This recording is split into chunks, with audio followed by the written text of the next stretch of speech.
Salut tout le monde, bienvenue pour une nouvelle randonnée. On est le 1er août 2015. Je me trouve entre Upi et Lièrecourt. Et là je fais une nouvelle rando dans un chemin que j'ai jamais pratiqué. Ah, donc c'est un chemin que ceux qui font de l'équitation ils utilisent. Qui s'en va de ce côté-ci. Donc de ce côté-ci, si on prend le relais du Limeux, donc bah, c'est le Limeux. Hein, et par là on voit bien tout au fond le château d'eau d'Abbeville. Donc en fait je m'en vais en direction d'Abbeville. J'ai déjà fait une rando avant. Sur le relais téléphonique qui se trouve là-bas, les monts de Cobert, voilà, moi je m'en vais dans cette direction.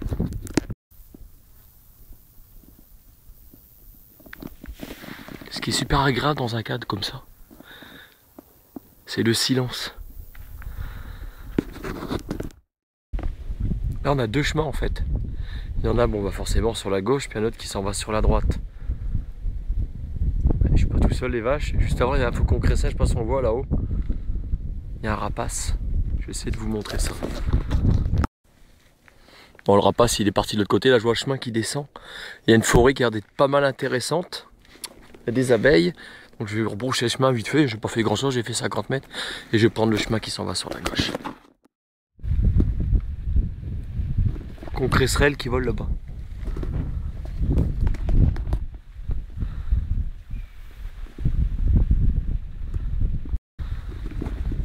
On a une forêt de conifères. Ça vaut pas les forêts que vous avez en Auvergne. Et c'est vrai que dans le secteur, c'est bon, c'est pas plutôt rare, mais bon, c'est pas ce qui définit la Picardie. On fait des petites rencontres sympathiques, enfin, des poneys on va dire. Donc des fois, ce qui peut arriver, bah, c'est de tomber dans un cul-de-sac et d'être obligé de rebrousser le chemin, de faire demi-tour. Donc là on va voir, mais je pense pas que ce soit un cul-de-sac puisque il y a un panneau quand on prend la petite nationale, la petite départementale, qui indique qu'il y a des traversées de chevaux, donc à 150 mètres, donc c'est qu'il y a des chevaux qui passent par ici, donc automatiquement c'est un chemin de randonnée. Voilà, donc on va le découvrir. Donc là on sort du chemin et là je m'aperçois qu'on arrive sur une toute petite départementale et il y a un poteau là-bas qui indique pour tout ce qui est randonneur. Donc ça c'est pour moi. Donc il m'a dit qu'un 20 par ici à 22, bon je vais prendre le plus grand. Hein, Palais de Somme. Moi je vais m'en aller par ici, pas par là. Parce que je préfère tout ce qui est chemin pédestre, qui est beaucoup plus intéressant que tout ce qui est goudronné comme ça. Voilà. Le chemin que je suis, c'est celui-là, le 22. Donc il y a une petite départementale là, donc comme je suis assez bas, je vais monter. Hein, conseil de Bergril, c'est toujours monter pour voir un peu plus. Donc ce village-là, je ne sais absolument pas son nom, parce qu'il n'y a pas de panneau d'agglomération. Donc je vais voir là-bas ce qu'il y a. Donc quand j'arrive en haut du chemin, donc vous avez le relais téléphonique qui se trouve là-bas et Abbeville qui se trouve juste là, en face de moi. Le problème c'est que le chemin il va en tournant comme ça. Donc on ne sait pas du tout où il va, ça tombe bien. Les petites abeilles, c'est amoureuse de moi l'abeille, va-t'en. Donc par déduction, je vais prendre le petit chemin que j'ai vu goudronné. Quoique j'ai un doute. J'aperçois là-bas un chemin qui se rallierait avec celui-ci. Donc je vais tenter de faire ça, passer au niveau des forêts, pour essayer de rallier là-bas à vol d'oiseau, il y a peut-être 10 km, le château d'eau. Donc je vais faire ça, pas le chemin départemental. Je m'en vais par là, donc tout compte fait, je change d'avis, je vais par là. Donc effectivement, il y a bien un chemin qui s'en va de ce côté-là. Le château d'eau il se trouve sur ma gauche. Bon, moi j'en vais un peu sur la droite du château d'eau. Je me repère aux éoliennes, donc ça je connais. Je sais qu'il y a la départementale qui s'en va sur Amiens qui est dans cette direction-là, ce qui est logique. Donc on va aller voir. Là je suis arrivé à une croisée des chemins.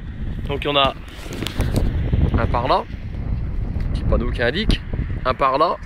Vous en avez un par là qui s'en va dans le bois. Vous en avez un autre qui s'en va par ici. Alors là il y a vraiment l'embarras du choix. Un qui passe dans la forêt, mais ce qui n'est pas ma direction. C'est que là il y a vraiment de la belle rando. Alors j'hésite à prendre par ici en allant vers le relais téléphonique ou aller par ici, enfin je veux dire de l'autre côté, mais il faut que je fasse un grand détour. Donc là j'ai un doute, mais moi je vais aller par là. On va voir où ça nous mène. On arrive encore à une croisée de chemin. Par là, par là, par là. C'est dans la forêt en fait, ça correspond avec celle qui s'en allait de l'autre côté. C'est incroyable. Vraiment il y a que l'embarras du choix par ici. J'ai jamais vu autant de croisements franchement. Et là mon instinct me dit d'aller... Je vais plus continuer tout droit, je pense que je vais tourner sur la gauche. Pour aller à Vie, je pense que je suis malin, il y a un moment il va bifurquer sur la droite. Donc je vais le tenter. Je voudrais avoir une petite pensée spécialement aux cultivateurs qui travaillent dans les champs, qui bossent pour nous. C'est-à-dire que vous adorez manger des pâtes, vous adorez manger de la pizza, tout ça. Donc tout ce qui est céréalier, donc tout se fait dans ce genre d'endroit. Et c'est grâce à eux si on peut aller dans les grandes surfaces pour pouvoir manger. Si eux ne cultivaient pas la terre, et ben malheureusement, il faudrait qu'on se la cultive nous-mêmes et il y aurait des problèmes. En fait, un chapeau bas à toutes ces personnes-là. La grande question aussi qu'il faut se poser, c'est que l'énergie pour faire tourner ce genre de moissonneuse-batteuse, comme le tracteur qui charge, c'est le pétrole. Et jusque quand? Quand il n'y aura plus de pétrole, on va faire comment pour pouvoir cultiver tous ces champs qui sont immenses? Si c'est pas la main, ça va être comment? Peut-être que là, ça aura résolu le problème du chômage. Entre parenthèses, bien sûr. Donc rattrapez-moi si j'ai une bêtise, mais je pense que pour ce qui est du blé, vous avez la toute première partie qui se trouve comme ça, c'est, on va dire, débité pour nourrir l'homme, donc pour faire des pâtes, pour faire des nouilles. Et la deuxième partie qui est faite pour nourrir les bovins. D'où le travail de cette personne-là. Donc il y a un circuit de 10 km, donc à mon avis il doit ramener du côté du canal de la Somme, là où j'ai fait des randonnées par le passé. Donc au niveau de Épagne et Pagnette au cours pour Rémy, donc en remontant jusque Fontaine-sur-Somme. Donc nous on va pas prendre celui-ci, mais on va continuer dans cette direction. Et là on arrive dans les champs de maïs. Donc là ça change tout. Ils sont vachement hauts. Donc cette année, bon, enfin surtout l'année dernière, il y avait beaucoup d'eau. Mais cette année c'est relativement correct, on est bien. Voilà, donc vous pouvez repérer là-bas le relais téléphonique.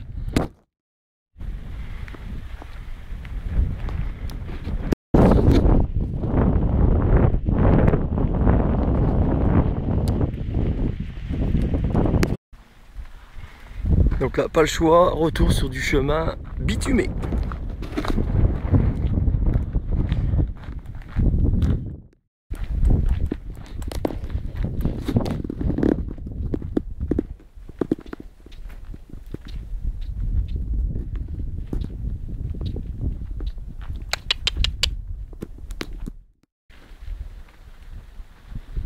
Quand il y a des femelles, hein, croyez pas ça, c'est pas que des mâles. Là le chemin il va en descendant. Et on va rentrer dans une forêt je pense. Et le chemin il amène... Bon, on commence à descendre au niveau de l'eau parce qu'il y a des étangs. Quelle jolie fleur, vraiment magnifique, très belle. Donc à l'observer plus bas, là ça ressemble à des orties. Vous voyez comme quoi, des orties c'est joli. Donc là on rallie les chemins de terre. Donc moi je suis sorti du petit chemin qu'il y a là sur la droite, qui rallie par ici. Donc qui rallie Marais-Cobert, Bray-les-Mareuil, tous ces endroits là. Donc le canal de la Somme il se trouve par là-bas, sur ma droite à moi. Voilà, c'est ce que je préfère le moins dans les randonnées, tout ce qui est bitume. Ah, ici c'est la maison où mon père il est né. À mon avis il y a quelqu'un qui a dû être décédé ici. Voilà. Donc c'était le 1er mai 1944. C'est vrai que c'est pas les moments que je préfère dans les randonnées, quand c'est bitumé, voiture qui passe, et j'aime pas, je trouve ça nul. Donc là je me trouve au point de ralliement, c'est que mon épouse va me récupérer. Voilà, donc juste en face de moi il y a la décharge publique. Donc savoir qu'avant tous les déchets des bleds à côté puis de la ville, ils venaient dans cet endroit là. Donc c'était ragoûtant, ça puait de toute façon quand on passait ici. Il y a des gamins qui venaient ici pour récupérer ce que les gens jetaient. Donc ça a complètement été réhabilité. Donc il faut savoir que là-dessous, sous ces terres là, il y a plein d'immondices de merde.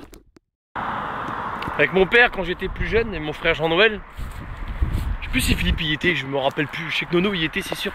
On montait là-haut avec mon père. On s'arrêtait là en voiture avec notre mère et mon père il montait tout en haut avec nous, on s'amusait à escalader là-haut. Puis on redescendait un peu plus bas parce qu'il fallait descendre en pente raide quand on le faisait. Donc on montait les monts de Cobert, on a une super vue, on a une vue d'ensemble de la ville qui est vraiment magnifique. Là mon taxi qui arrive, bon on va se quitter là-dessus. Avec un mongolien à l'intérieur. Ah oui merde c'est mon gamin, c'est pas mongolien, j'ai des conneries. Bon je vous dis à plus et puis tchuss, salut pour une nouvelle randonnée, une nouvelle balade.